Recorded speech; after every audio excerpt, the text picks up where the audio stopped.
आज हम लोगों का जो टॉपिक है वो है एंडोस्पर्म। बहुत इंपॉर्टेंट पॉइंट है इसमें, जो नेट में पूछा जा चुका है। देखते हैं क्या चीज़ होती है।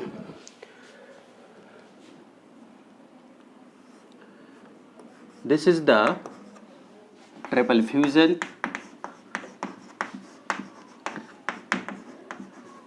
और vegetative fertilisation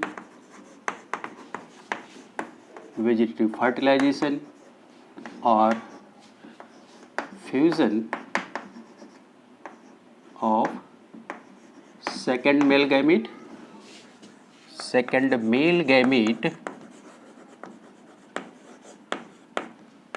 with the secondary nucleus of central cell। तो इस तरह से पूछा जा सकता है ये किसका प्रोडक्ट है। 3 पॉइंट हमने लिखा हुआ है, ये तो आपको पता ही होगा। ट्रिपल फ्यूजन, इसको वेजिटेटिव फर्टिलाइजेशन भी बोला जाता है, या फिर इसको इस तरह से बोला जा सकता है किसका प्रोडक्ट है, fusion of second male gamete. ध्यान रखेंगे, फर्स्ट मेल गैमेट नहीं, second male gamete with the secondary nucleus of the central cell. अब यहाँ पे सेकेंडरी न्यूक्लियस क्या चीज़ है, इसको यहाँ पे डायग्राम से देख लेते हैं।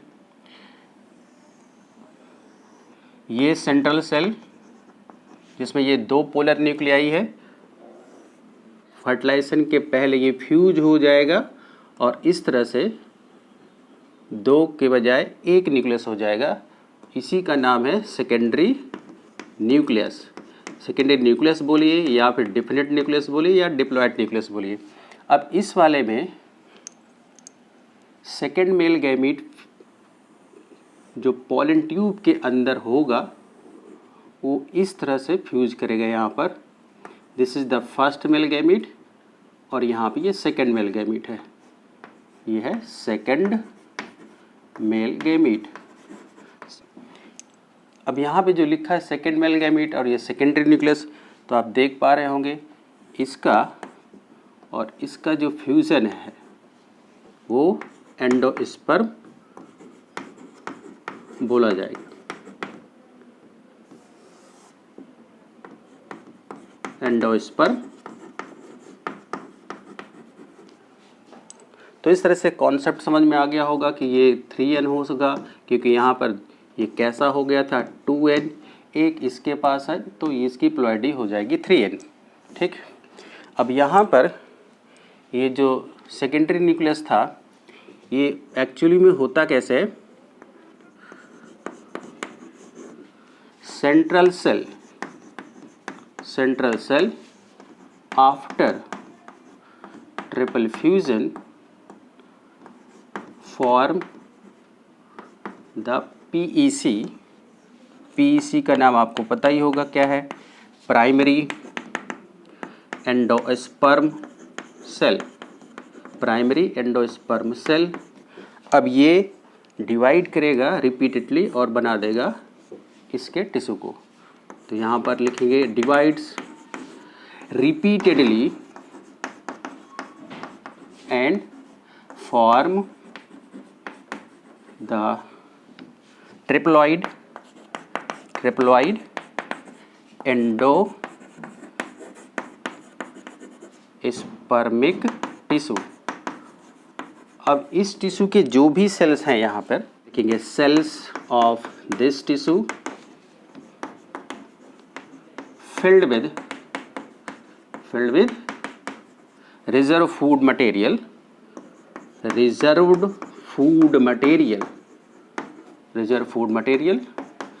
मेनली किस फॉर्म में होगा, स्टार्च के रूप में,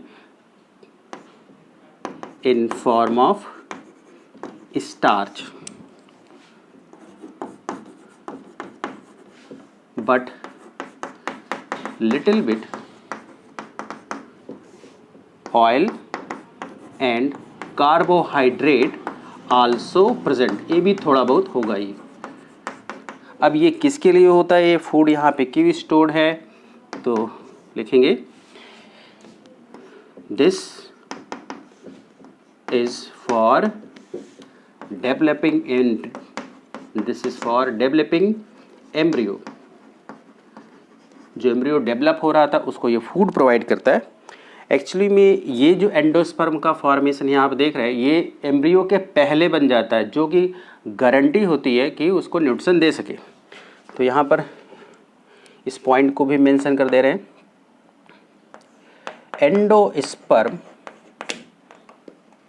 एंडोस्पर्म फॉर्मेशन precedes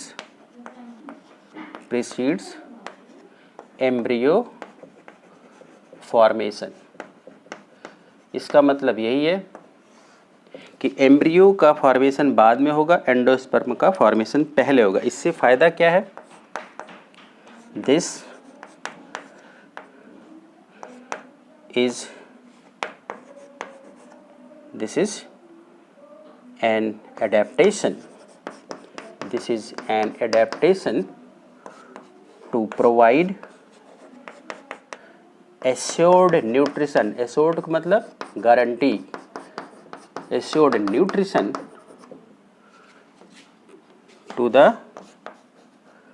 developing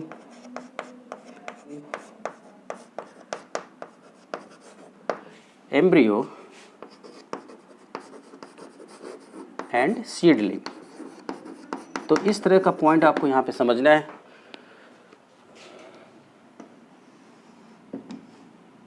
अब यहाँ पे एंडोस्पर्म के बारे में आपने देख लिया, इंट्रोडक्शन क्या था। अब कुछ पॉइंट डिस्कवरी के लिए है। एंडोस्पर्म की डिस्कवरी किसने की, उसको यहाँ पर देख लेते हैं। एंडोस्पर्म डिस्कवरी,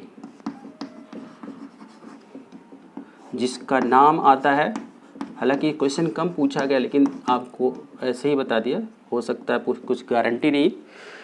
एंड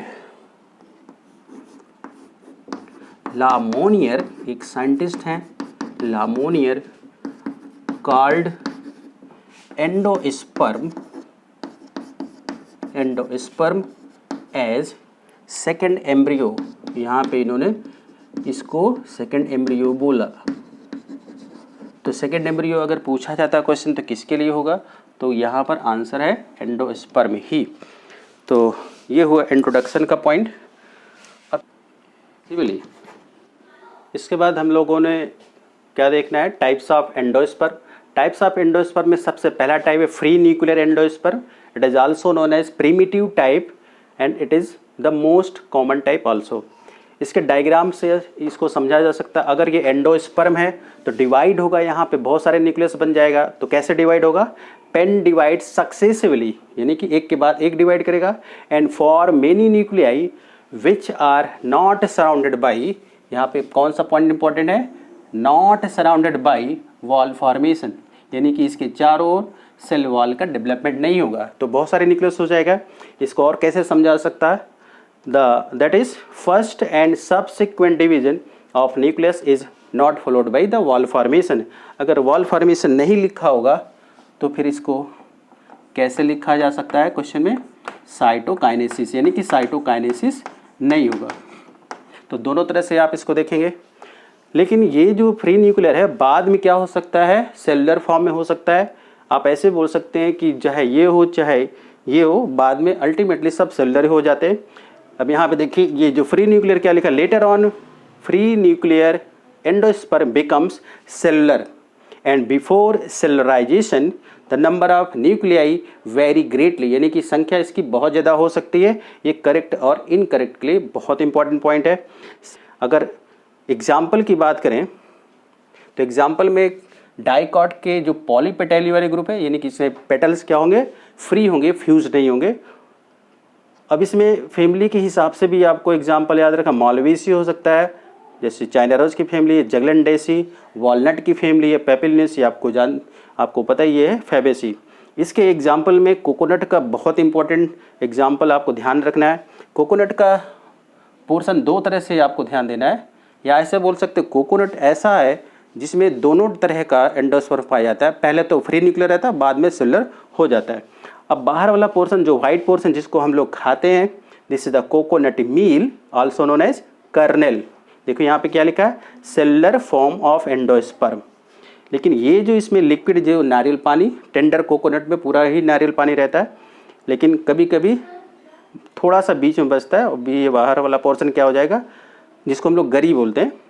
ये लिक्विड एंडोस्पर्म है, जिसमें हजारों न्यूक्लियाई हो सकते हैं। तो देख रहे हैं ये सेलुलर भी है, और यहाँ पे लिक्विड एंडोस्पर्म 1000 न्यूक्लियाई मतलब फ्री न्यूक्लियर।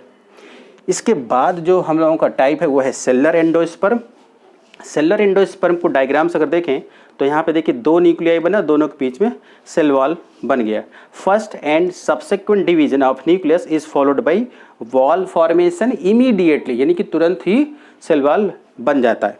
अब इसमें अगर एग्जाम्पल की बात करें तो ये डाइकॉट गैमेपेटेली है, ऊपर क्या था डाइकॉट पॉलीपेटेली।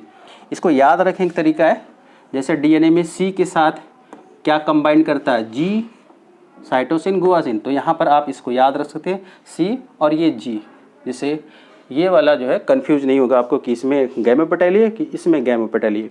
ये तो हुआ ग्रुप के हिसाब से। अगर इसको फैमिली के हिसाब से देखें तो मैग्नोलिएसी, एकैंथेसी और सोलेनेसी। सोलेनेसी में आपको रिप्रेजेंटेटिव मेंबर की तरह से याद रखना है पिट्यूनिया, धतूरा और बालसम लिख रखा। ये क्वेश्चन पूछा जाएगा, आपको गाइड में मिल जाएगा।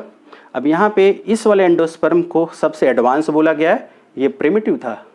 यहाँ पे देखिए क्या लिखा है, प्रिमिटिव, ये एडवांस है। इसमें एक खास बात और है कि हॉस्टोरियल डेवलपमेंट हो जाएगा। तो क्या लिखा हुआ, haustorial development is the characteristic feature of this. और इसके बाद जो तीसरा है वो helobial endosperm, this is the intermediate. अगर इसको समझना है डायग्राम से तो यहाँ पे देखिए डायग्राम यहाँ पे बना रखा है, ये तो बीच में बन गया है सेल वॉल। तो ये शुरुआत में देखें एक, और ये दूसरा से ऊपर वाला लार्जर माइक्रोपाइलर एंडोस्पर्म, नीचे वाला कैसा है स्मॉल चेलाजल एंडोस्पर्म या बेसल एपरेटस भी इसको कुछ लोग बोलते हैं। ये बाद में डिजेनरेट कर जाएगा या कहीं कहीं पर ये किस में चेंज होता है, हॉस्टोरिया, जैसे कि यहाँ पर। लेकिन हॉस्टोरिया का अगर क्वेश्चन पूछा जाए कि किसकी खास बात, आपको यही बताना है। यहाँ तो एक्सेप्शनल है, ये बाद में डिवाइड करके फ्री न्यूक्लियर हो जाएगा। तो फ्री न्यूक्लियर यहाँ पर है, और ये लाइन जो बनी है सेल वॉल की, तो दोनों हो गए यहाँ पे, यानी कि ये मिक्स टाइप का है। अब यहाँ पर देखिए क्या लिखा हुआ है, ये केवल रिपोर्टेड है मोनोकॉट्स में, ओनली मोनोकॉट्स, इरीमुरस, और दूसरा एग्जाम्पल लिखा है एस्फोडेलस। ये किसके ऑर्डर हो सकते हैं, यहाँ पे हेलोबियल ऑर्डर होगा और फैमिली होगी इसकी एस्फोडेलेसी। डेविस एक साइंटिस्ट है, ये केवल रिपोर्टेड है ओनली इन 14 मोनोकॉट फैमिलीज। तो इस तरह से आपने इसको देखा है, आई होप आपको समझ में आ जाएगा। आपने इसके पहले 3 टाइप्स का एंडोस्पर्म देख चुके हैं, इसके अलावा 2 और भी डिफरेंट टाइप का हो सकता है, तो इसके बाद उसको भी डिस्कस कर लेते हैं।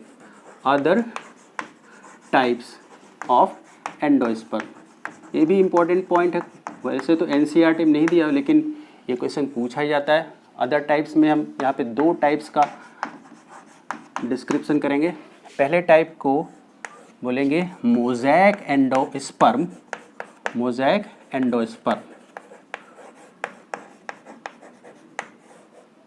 अगर मोज़ैक को देखें तो इसका मतलब है कि 2 डिफरेंट पैचेस के फॉर्म में होंगे, यूनिफॉर्मिटी या होमोजेनस पैटर्न नहीं होगा। तो यहाँ पे क्या हो सकता है,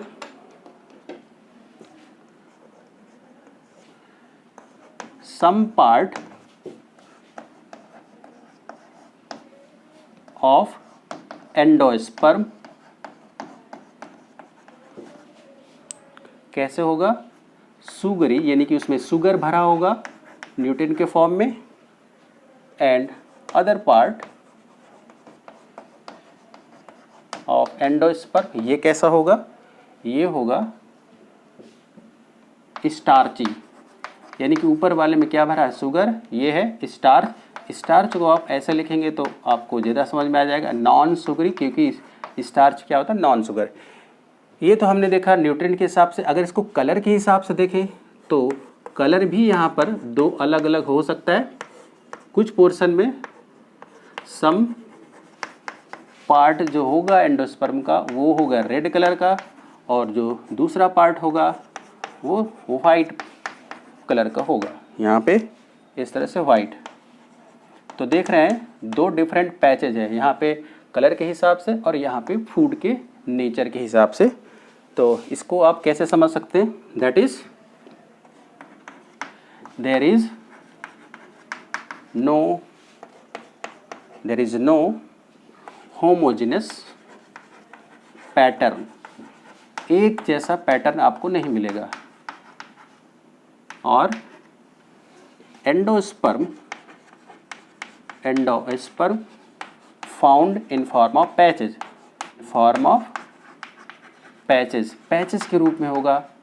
ये जो पैचेस के रूप में आप देख रहे हैं, इसी को आप समझेंगे मोज़ेक के फॉर्म में। तो इसका अब एग्जाम्पल देखते हैं कहाँ पे हो सकता है ये। एक साइंटिस्ट है वेबर ने इसको रिपोर्ट किया था मेज प्लांट पे, रिपोर्टेड इन मेज, जिसको आप लोग जिया मेज लैटिन नाम में या फिर कॉर्न बोल सकते हैं। ये हुआ पहला टाइप। इसके बाद जो दूसरा टाइप है वो है र्यूमिनेट एंडोस्पर्म।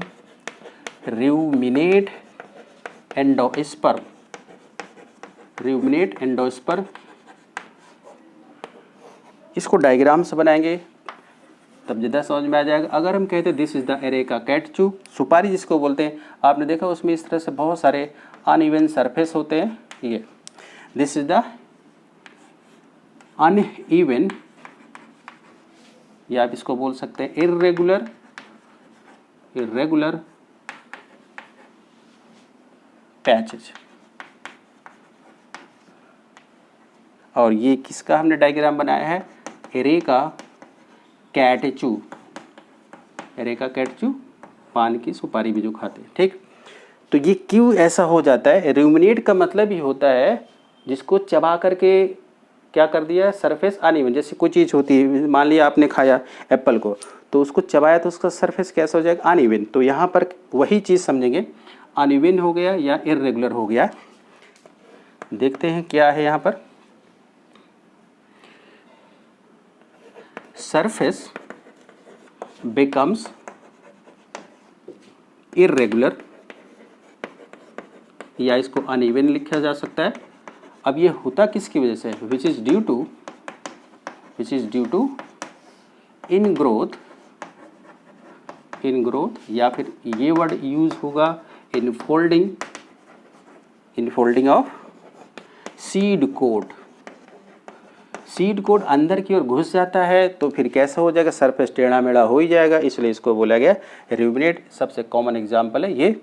इसको सॉलिड एंडोस्पर्म का भी एग्जाम्पल दे करके क्वेश्चन पूछा जा सकता है। लिक्विड एंडोस्पर्म में आपको हमने बताया, ये कोकोनट का जो पोर्शन था यहाँ पर देखिए, ये लिक्विड एंडोस्पर्म, ये सॉलिड एंडोस्पर्म। तो इस तरह से भी आप ये पॉइंट याद रखेंगे। अब ये कौन कौन से फैमिली में पूछा जा सकता है? अगर इसकी फैमिली की बात करें तो एक कोडिंग के हिसाब से इसको आप आसानी से याद कर सकते हैं। वैसे तो बहुत सारा है, करीबन ऐसी फैमिली 34 फैमिली जहाँ पे टोटल रिपोर्टेड है, लेकिन सबको तो याद करना बड़ा मुश्किल काम है, इसलिए कुछ को यहाँ पर देख लेते हैं। एम से हो जाएगा मिरिस्टिकेसी, ये किसका है? अमरूद वाला फैमिली हो सकता है। आर से क्या हो सकता है? रूबिएसी, यहाँ पे जो आर है ये रूबिएसी है। अब पी से देख लेते हैं, पामी, या इसका दूसरा नाम है एरेकेसी। तो यहाँ पे दो हो गया, पी और ए, पी और यहाँ ए से। अब दूसरा देखना है, पी क्या है यहाँ पर? ये है पैसीफ्लोरी, और यहाँ पे ए क्या हो सकता है लास्ट में? पैसीफ्लोरी, और यहाँ पर ए को लिखेंगे एनोनेसी। तो इस तरह से यहाँ पे इसको आपने देख लिया। वैसे कितनी फैमिली में रिपोर्टेड है? It is reported in total 34 families.